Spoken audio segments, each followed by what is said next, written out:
Hello friends, welcome back to my new vlogs. तो कैसे हो आप लोग? सभी को मेरी तरफ से राम राम। तो गाइस, अब मैं शाम के 5 बज चुके हैं और मैं अपने खेत पर आ चुका हूँ। ये रहा हमारा खेत, चारों तरफ से देख लो।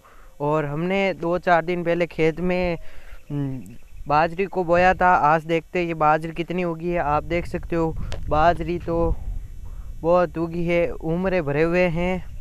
ये देखो बाजरी, बहुत सारे लोगों के तो हुए ही नहीं, पर इस बार मेरा लक बहुत ही अच्छा है। हर बार मेरे को 3-4 बार बोना पड़ता है, लेकिन इस बार पहली बार में भी मेरी खेती बहुत ही शानदार हो चुकी है। और हमने इस बार क्या किया, रोज़ हम 5 नंबर पर शेड्यूल को बोते हैं, लेकिन इस बार हमने 6 नंबर पर शेड्यूल को बोया था, इसलिए हमारी बाजरी बहुत सारी उगी।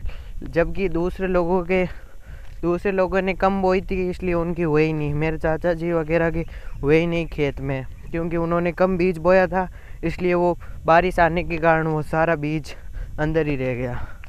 तो गाइस, यहाँ पर अब आ चुके हैं आगे हम काफ़ी। और यहाँ पर है हमारा एक होदा, इसमें हम पानी स्टॉक करते हैं और फिर हम बिनिया वगैरह को पाते हैं। ये देखो, ये बहुत बड़ा होता है जहाँ पर पानी स्टॉक होता है। और अब ये भरा हुआ है। बाकी दिनों में ये कभी भरा हुआ नहीं रहता है, क्योंकि पानी ज़्यादा स्टॉक नहीं रहता है, क्योंकि पानी की खंच आ जाती है। लेकिन अब बारिश की मौसम है, तो पानी की इतने पौधों में देने की इतनी कोई ज़रूरत नहीं होती है। खेत में नहीं देते ज़्यादा, क्योंकि बारिश बहुत होती है। तो ये रही हमारी खेती। यहाँ पर भिंडी बोई हुई है हमने सब्जी के लिए, यहाँ पर 2-3 खोडों में।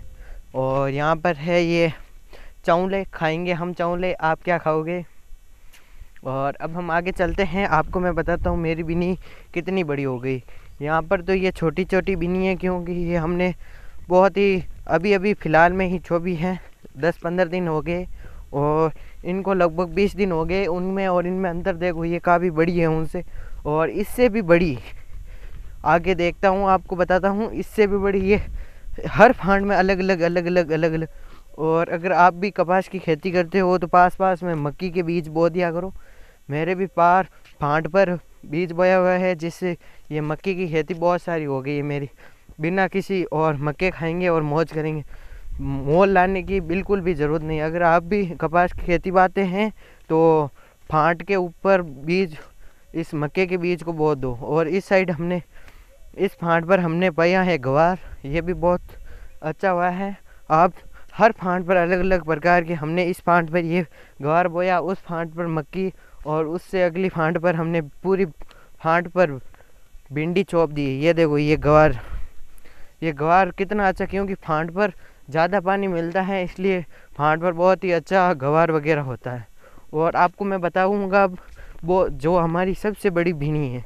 यहाँ पर तो ये छोटी छोटी ही है, आपको दिख रही है। और ये देखो, जैसे जैसे बड़ी हो रही है, जैसे जैसे हम फांट में आगे जा रहे हैं, जैसे भिनी बड़ी हो रही है। क्यों? ये हमने सबसे पहले बोई थी और इनको हमने निनान भी दिया है, जबकि इनके अंदर चारा है, अभी दूसरा खरपतवार है, इसलिए हमको इनको निनाना पड़ेगा। अभी तो यहाँ पर कादा है, इसलिए हम निनान नहीं रहे हैं, बाद में इसको निनाएंगे। और ये आगे देखो, ये तो बहुत सारा खरपतवार है इसके अंदर। ये देखो, वहाँ पर तो कम था, लेकिन यहाँ पर बहुत ज़्यादा है, क्योंकि यहाँ पर हमने अभी तक निनान वगैरह कुछ नहीं किया था। और यहाँ पर जो स्टाम्प होती है, वहाँ तो बड़े भैया ने बोया बाई थी यहाँ पर स्टाम्प, तो वो बहुत ही कम बहा रहे थे। उन्होंने नोजल चालू ही नहीं किया, इसलिए यहाँ पर आई नहीं। इसलिए यहाँ पर ये हटा वगैरह बहुत ज़्यादा, लेकिन यहाँ आगे देखो, आगे बहुत ही कम है। तो गाइस, कैसा लगा ये मेरा फार्मिंग का व्लॉग? आप कमेंट में ज़रूर बताना। और ऐसे ही वीडियोस मेरे व्लॉग रोज़ बनाता हूँ मैं।